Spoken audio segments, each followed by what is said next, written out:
Hi guys, it's Becky at Babes in Hairland. Today we're sharing with you our fishbone braided hairstyle.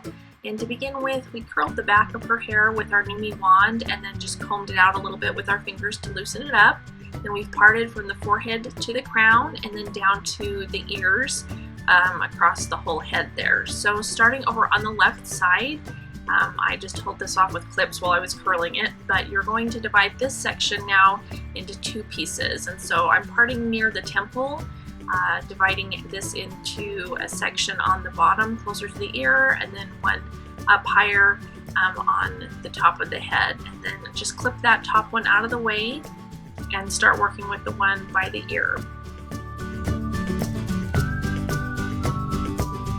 Okay, so with this section here by the ear, we're going to begin making a fishbone braid.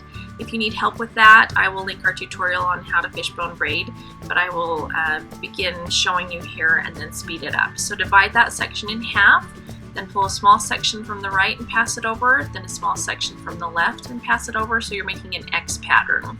So small section from the right and pass it over, small section from the left and pass it over.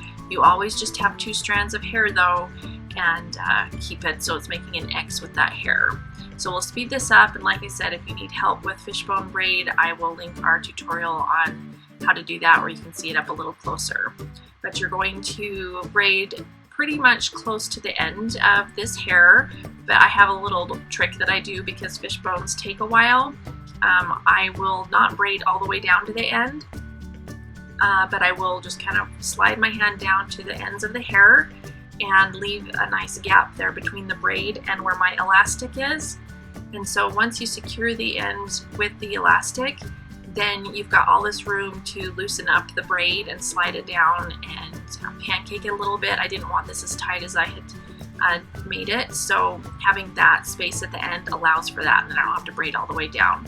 Then I spray this with some hairspray just because they tend to have flyaways. Next, you're going to move to the section there to the right, and again you're going to create another fishbone braid, dividing the hair into two pieces and pulling a small section from the right and crossing it over to the left, small section from the left, crossing it to the right, small section from the right, passing it to the left, small from the left to the right. So you'll continue this process down, and again we're just going to speed this up. But once you reach the end or close to the end, do that same thing I did if you want, so that you can loosen it up and pancake it a bit. So you're going to do this all the way down to the end, move to the next, or to the other side of the head, excuse me, and you will divide this into two sections just like you did on the left. And I've already completed the fishbone up on the top right, and now working on the bottom right, you're going to have a fourth fishbone braid here, and secure the end with an elastic, loosen it up like I did, and then you're done with that part of the style. So next you're going to take all four braids that have been secured with elastics on the ends, and you're going to create a 4-strand braid.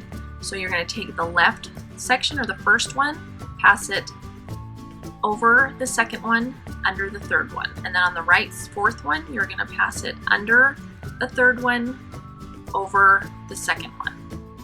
Again, over, under from the left, and on the right it goes under, over. Continue this pattern, over, under from the left, and from the right, under, over.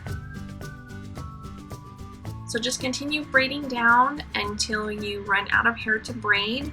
Now, because of the angle that you pull these back on, you might have one braid that is a bit shorter than the other, and if that's the case, don't worry about that.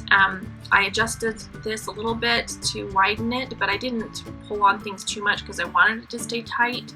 But I secured the end with an elastic, and then you can see I've got braids hanging below, so I just pulled those little elastics out and unraveled the braids, and that was it.